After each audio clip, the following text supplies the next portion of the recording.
Good evening, everybody. Welcome to Chem 1211 with your host, me, Dr. White. Hi, everybody.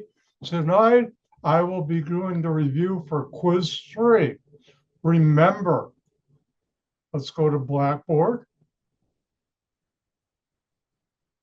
This Thursday, the 10th, at 8 a.m. or earlier, I will be emailing you the password for Quiz 3 PDF file, which will be in the assignment area of Blackboard.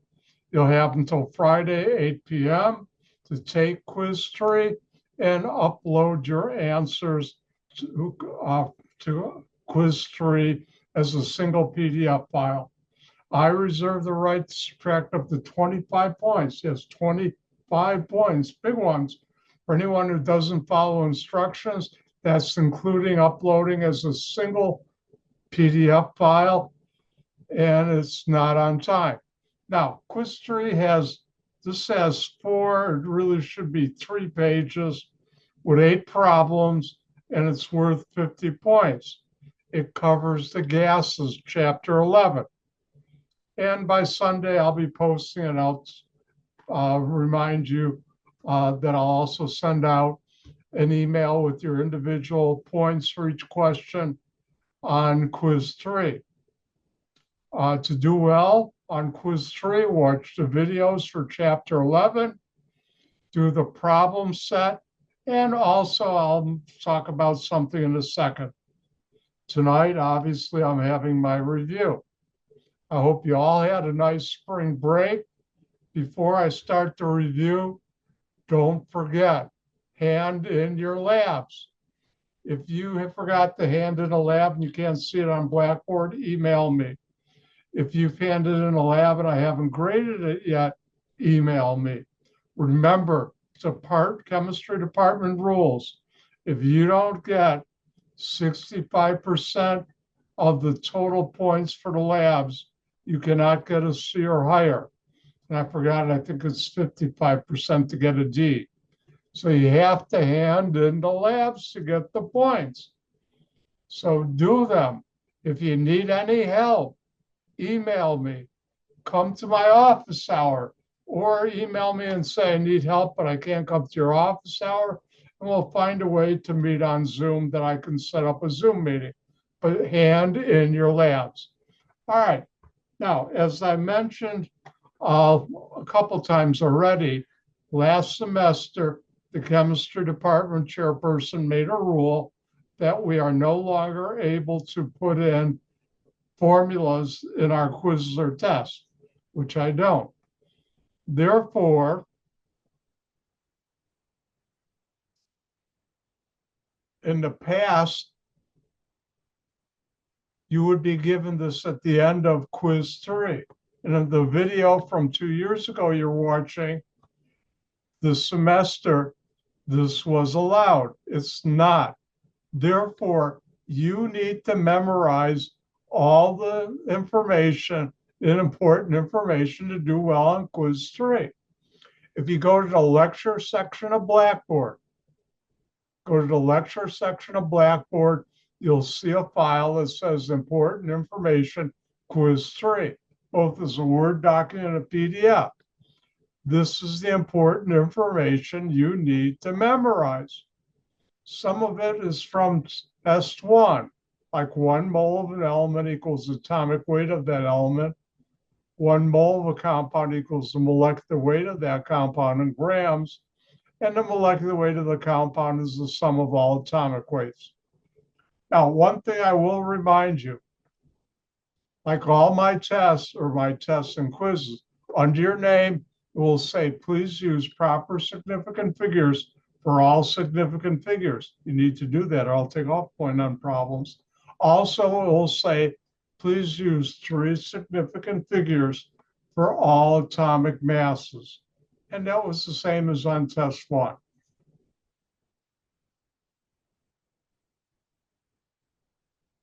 All right, let's get to work.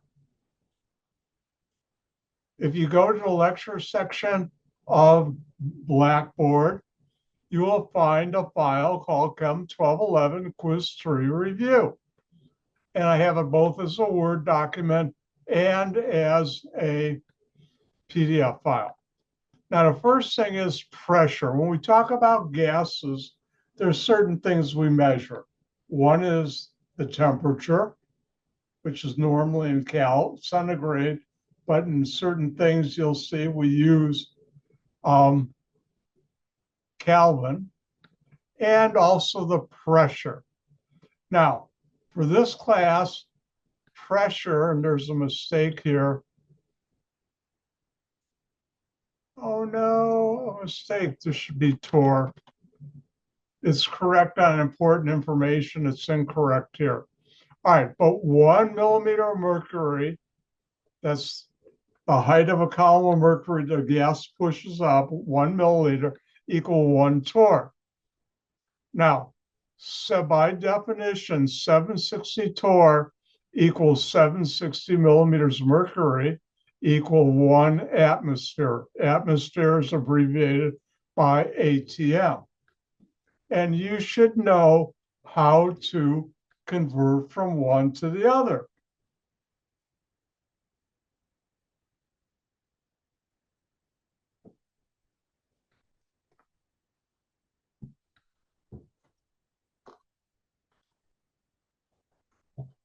Let me get my tablet moved over a little.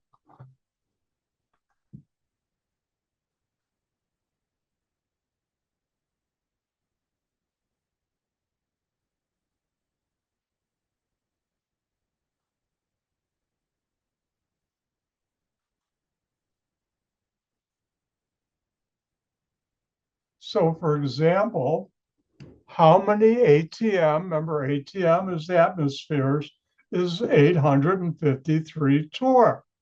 And as you've seen all semester, the first thing I like to do is, what are you being asked to find? ATM. What are you given? 853 torr. So this is the only number I have to start with, and I will. And if I had a ratio, what units do I want to convert to? Well, we figured that out. ATM. Now, it's time to use your good buddy, your good friend, unit analysis. Whatever we're trying to get to, the units go on top of a ratio. Whatever we're getting rid of, the units go underneath.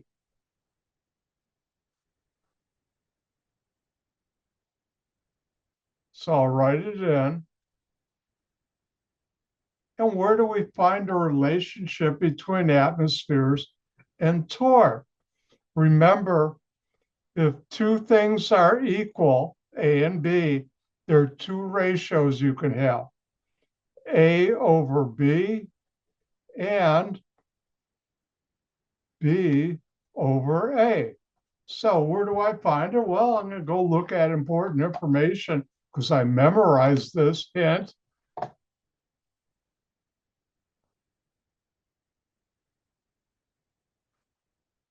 And here we have 760 torr, I have it correctly on important information, equals 1 atmosphere. So therefore, for every 1 atmosphere, 760 torr. For every 1 atmosphere, 760 torr. Now I'll pick up my calculator, turn it on first, clear it, and I'll have 853 divided by 760. And my calculator gives me the number 1.122368842 times 10 to the 0, which is equal to 1. Now, remember, when you multiply and divide, you get the same number of significant figures in your answer as the number that has the fewest significant figures that you're multiplying and dividing by. Well, if we look at our equation here, This is three significant figures. All non-zero numbers are significant. However, the 1 and the 760 in this are exact numbers. They're part of a definition. So they have no role. So therefore, our answer should have three significant figures. Keep the 1, keep the 1, keep the 2. Use the second 2 to round off. It's 4 or less. So I drop all this. And that's 1.12 atmospheres. Or if you wanted to write it, you don't have to, 1.12 times 10 to the 0. Remember, 10 to the 0 equals the number 1. So these are the same. And that's how you do this. And you should know how to convert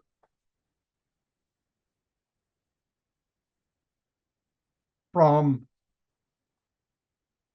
wrong thing, sorry, from torr to millimeters of mercury to atmosphere, either way. Now, you have to remember, because you'll need this later on, Kelvin equals degrees C plus 273. Kelvin equals degrees C plus 273. Next, I talked about the gas laws. And the gas laws are laws, something that's always true with the relationship of certain parameters, things you can measure from gases. And these, a number of them were developed in England because of the Industrial Revolution, using first the steam engine and later the gasoline engine to make energy, to make things. Industrial Revolution. And where was this the most prevalent initially? In England. And the steam engine has a piston that goes back and forth and is moved by gas or gases. So the first law is Boyle's law. Boyle's law, and you need to memorize this, P1 times V1 equals P2 times V2. Now, P1 is the initial pressure. V1 is the initial volume. P2 is the final pressure, and V2 is the final volume. Now here, you're going to be given three of these, and you're going to be asked to find the fourth one. And we use that by doing some math. Relax. You can do this.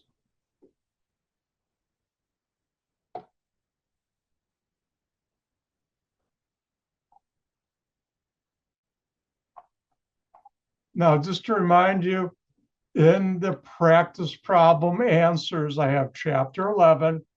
And here's some of the problems that you should try in your home before you look at these answers, converting from millimeters to torr or other ways, atmospheres, torrs to atmospheres, and millimeters to atmospheres to millimeters of mercury. Now, let's look at number 6. If a balloon has a pressure of 658 torr and a volume of 1.894 liters. L is liters, that's volume measurement.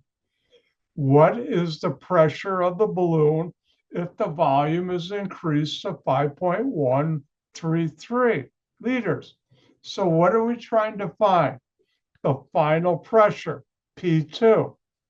The initial pressure, P1, is 658 torr. The initial volume, V1, is 1.894 liters. And the final volume, after you increase it, V2, the final volume, is 5.133 liters. Now, you have to memorize Boyle's law. P1 times V1 equals P2 times V2. Well, we want to solve for P2. We need to get that alone. But it's here P2 times V2. How do we get rid of V2? Anything divided by itself is the number 1. So I divide this side by V2, and 1 times P2 is P2. But whatever you do to one side, you have to do to the other. So I also divide the other side by V2. So we now have P2 equals P1 times V1 divided by V2. Now, I rewrote it because I like to do that. You don't have to. So we have P2 equals P1 times V1 divided by V2. Notice we took the time here to find out what is P1, what is V1, what is V2. Remember, P is pressure, V is volume. And therefore, P1, we put in 658 torr. V1, we put in 1.894 liters. And V2, we put in 5.133 liters. Now, notice before you go ahead, let's use a version of unit analysis. You're a good buddy, you're a good friend. Notice on top, I have the unit liter, and I have underneath the unit liter. That cancels out. And when that happens, the only units I have left on top will be torr, which is the units our answer will be in, which is what we want. Now, do the math. And I didn't write down the actual answer on my calculator, but 658 is 3 significant figures. 1.894 is 4 significant figures. I like those special effects. And 5.133 is 4 significant figures. When you multiply and divide, you get the same number of significant figures in your answer as the number with the lowest significant figures. 3, 4, 4. What's the lowest? Hopefully I'll pick 3. And I rounded the answer that was on my calculator to 3 significant figures. And I have some other problems that you should try before Thursday to using Boyle's law. P1 V1 equals P2 V2.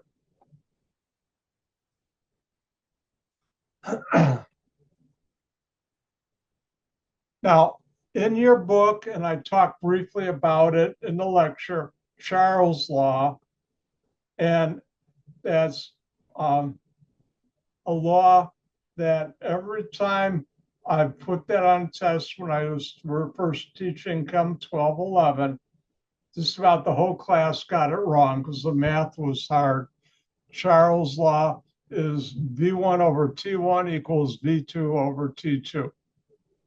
And to work with fractions, solving for a variable, students just couldn't do it. They didn't have the math skills. And therefore, I will not put that on quiz 3. All right, let's go to my favorite law in gases and my favorite mathematical equation in chemistry, and that's the ideal gas law. And the ideal gas law is PV equal nRT. P is pressure, but it's in atmospheres. V is volume, that's in liters. And N is the number of moles. T is the temperature, but it has to be in Kelvin. And then the universal gas law constant is 0.0821 atmospheres liters per mole K. PV equal nRT. Let's look at an ideal gas law problem.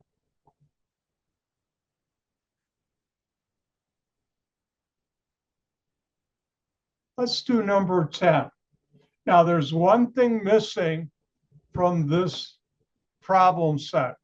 That would be, this would be 15-point question. Yes, 15 points. This is a lot of work. All right, let's look at number 10. If you burp, bet you never thought Dr. White could work in burps into chemistry. Well, I did. If you burp 86.75 grams of carbon dioxide gas at 545 millimeters of mercury at 34.6 degrees C, then what is the volume of your burp? Again, 15 points. So what are we being asked to find? Volume, V. What are we given? 86.75 grams of carbon dioxide, CO2. And so wait, what are we given? Pressure, 545 millimeters of mercury. What are we also given? Temperature, 34.6. Now in quiz 2, I did do something sort of nice. Underneath where it says, please use proper significant figures for all atomic masses, I also have R equals 0.0821 atmospheres liter mole K. That's my gift to you. So if we look at this, we're trying to find a volume of a gas. Nothing else changes. Nothing changes. So therefore, you need to use PV equal nRT. Now we're trying to find a volume. Therefore, we want it alone. To get rid of pressure P, we divide it. Anything divided by itself becomes the number 1. And it's gone. 1 times V is V. But whatever I do to one side, I have to do to the other. And I did, divide by P. So we now know V equals nRT divided by P. Now, N is the number of moles, R is the universal gas law constant, T is the temperature, and P is the pressure. Now, for PV equal nRT,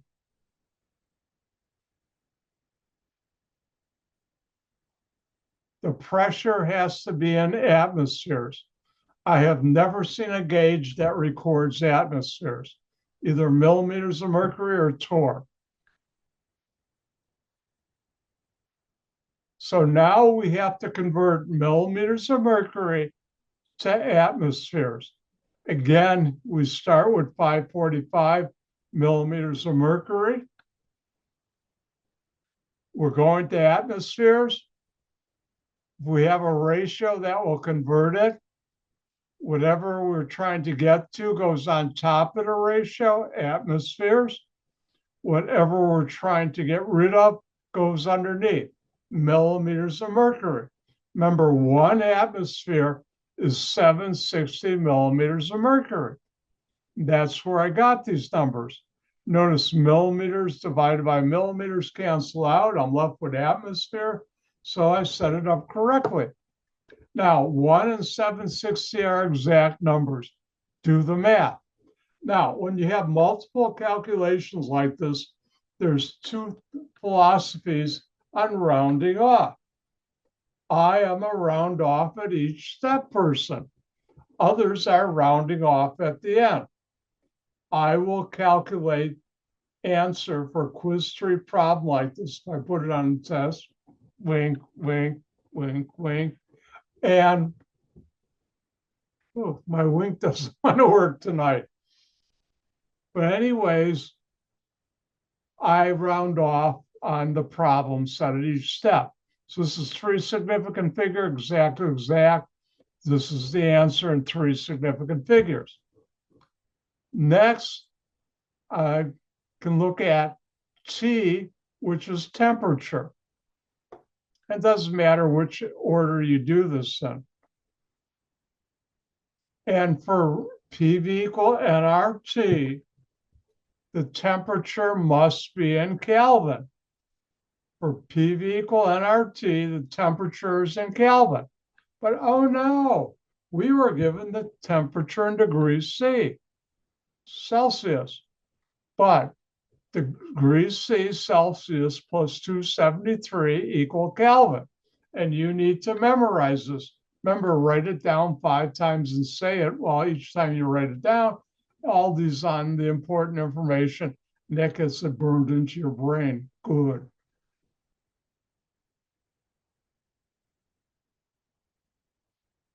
So now we have temperature in Kelvin equals degrees C plus 273. Our temperature was 34.6, and you add it up, and here's what you get, 307.6. Now, the last thing, if we notice volume equal nRT divided by P, we put P into right units, atmospheres, temperature in Kelvin. What's this N? It's moles. So we need moles of CO2, but wait, we only have though grams. And therefore, we want to go from grams of CO2, 86.75 grams of CO2, to moles of CO2. And as you learned for test 1 mole of a compound equals the molecular weight of that compound in grams, and the molecular weight of that compound is the sum of all atomic weights. And that reminds me,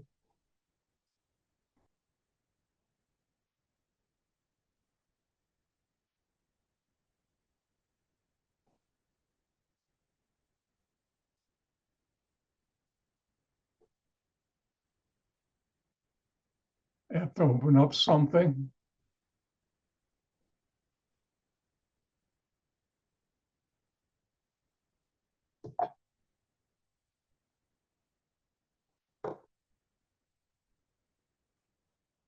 So we need the molecular weight of carbon dioxide, because 1 mole of a compound equals the molecular weight of that compound in grams. So what do? You will be able to download this periodic table. And remember, the molecular weight is the sum of all atomic weights. Carbon dioxide has 1 carbon, 2 oxygens. The atomic weight of carbon is 12.011. But underneath your name for quiz 3, it will say, please use all atomic weights to 3 significant figures. Almost got it wrong. 3 significant figures. Therefore, this is 12.0, rounding off the 3 significant figures. For oxygen, 15.999 is the atomic weight. The 3 significant figures, 16.0.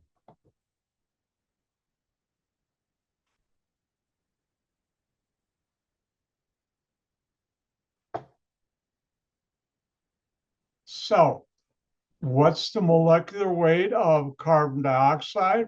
Down here, I have 1 carbon at 12.0, 2 oxygens at 16.0, 2 times 16.0, 32.0. Add them together, you get, 44.0. Now, we're trying to go from grams of CO2 to moles. And if you have a ratio, whatever you're trying to get to goes on top, moles of CO2.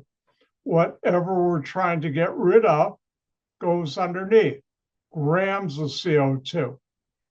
And 1 mole of a compound, 1 mole of CO2, equals the molecular weight of CO2, and that's where we got the 44.0. 4 significant exact number, 1 is the exact number. The 44.0 is 3 significant figures. Therefore, you have 3 significant figures. Now, one thing I haven't mentioned, show your work. If you make a math error or one of these, you make an error, I can give you partial credit if you show your work. If you just put down an answer and it's wrong, you get 0 points. Show your work. All right. Remember, volume, which is what we're trying to find, is nRT over P. N is number of moles, which we calculated here. R is the universal gas law constant. And T is the temperature in Kelvin, which we have here. And finally, the pressure is in atmospheres. One of the most common mistakes students make in a problem like this is for pressure, they use millimeters of mercury or torr. No, you need to have it in atmosphere and do this conversion. So I put this in 0.0821 is a calculated number, and that's three significant figures. This is 4, this is 3. Our answer should be three significant figures. Now, this is an impossibility because that would be, you would burp 69.4 liters and your lungs aren't that big. Think about it. More than 68 bottles of 2-liter bottles of CO2. No, your lungs aren't that big. But you learned how to use PV equal nRT. Notice I have both ways here. That means if you round off the end or at each step, you get the same answer.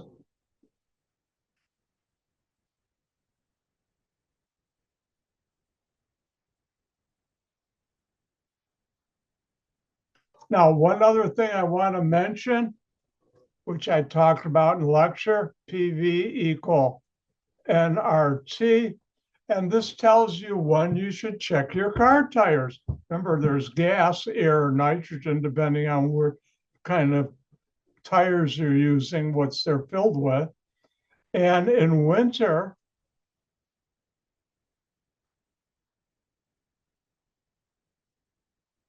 it gets cold in Chicagoland. This winter wasn't too bad, but years past got real cold and the temperature goes down. Now in PV equal nRT, your volume, moles, and R are constant unless you get a flat, and then don't worry about this equation. So if the temperature goes down, the only thing on this side that can change is the pressure. And I told the story how I came out to my SUV Saturday morning after we had it, and it was still brutally cold, like about 18 below. And it looked like I had flat tires. No, the temperature had gone down and the pressure went down. Now, in winter, I mean, summer, I already did winter. What happens? It gets hot. And back in the 1990s, it got dangerously, murderously hot. And if you're driving in the afternoon on the expressway or toll roads, you saw cars and trucks pull over with their tires blown out. Why? PV equal nRT. And your tires V, N, and R stay the same. If the temperature goes way up in the summer, then the pressure will. And if you get too much pressure, boom, like blowing up a balloon too much, it explodes, and it happened. So PV equal nRT tells you when to check your tires in the winter and summer.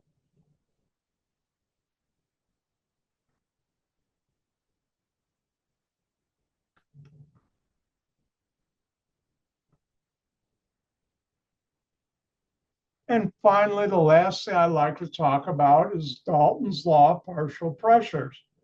And that's the total pressure of a mixture of gases, P total, is equal to the sum of the partial pressures of a gas. And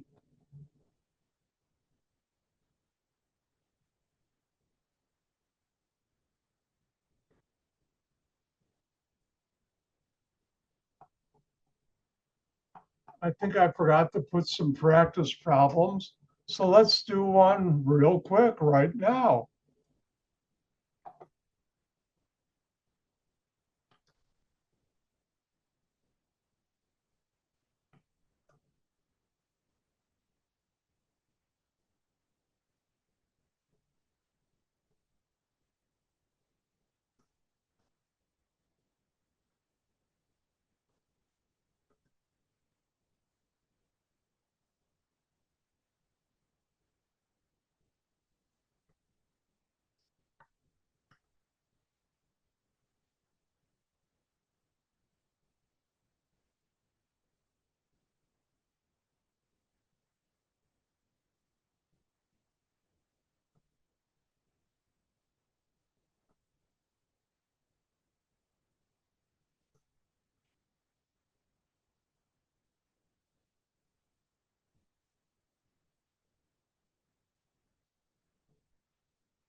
I'll be done soon.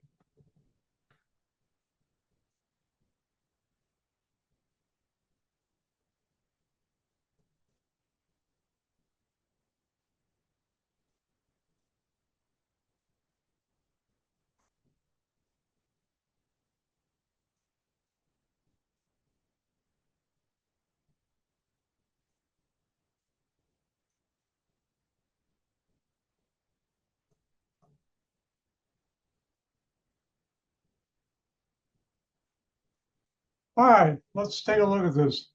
You have a mixture of nitrogen gas and krypton gas with a pressure of 50201 torr. And the partial pressure of nitrogen is 101 torr. What is the partial pressure of the krypton gas? So we have a gas, P total equals 501 torr.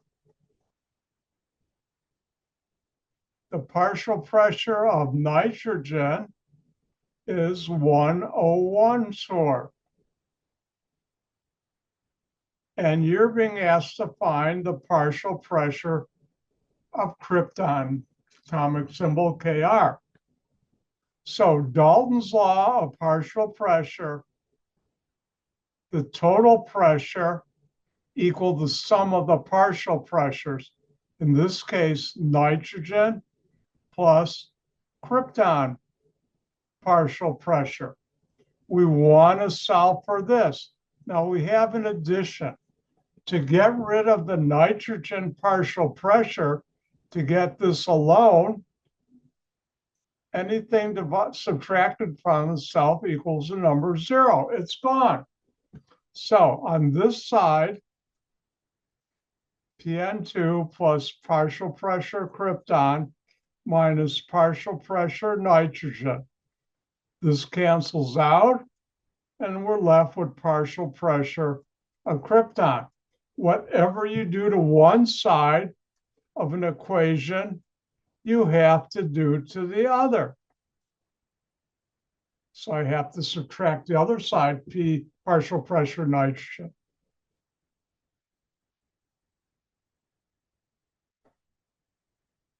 Now you don't have to do this, but I will because I like to. Partial pressure krypton equals P total minus partial pressure nitrogen. And that's 501 torr minus 101 torr. And that equals 400 torr. And that's how you use Dalton's law of partial pressure. The total pressure of a gas mixture is the sum of the partial pressures. Now, let me remind you, this Thursday, I'll be giving quiz number 3. Also, remember, unlike in the videos, which were from a couple of years ago that you're watching this semester, I no longer am allowed, not only me, but all chemistry faculty, to put things like I do in important information. You have to memorize that. So be sure to memorize it. Finally, a while back, I sent out an announcement, and I think it's still there, and you got an email about my method to reduce test anxiety.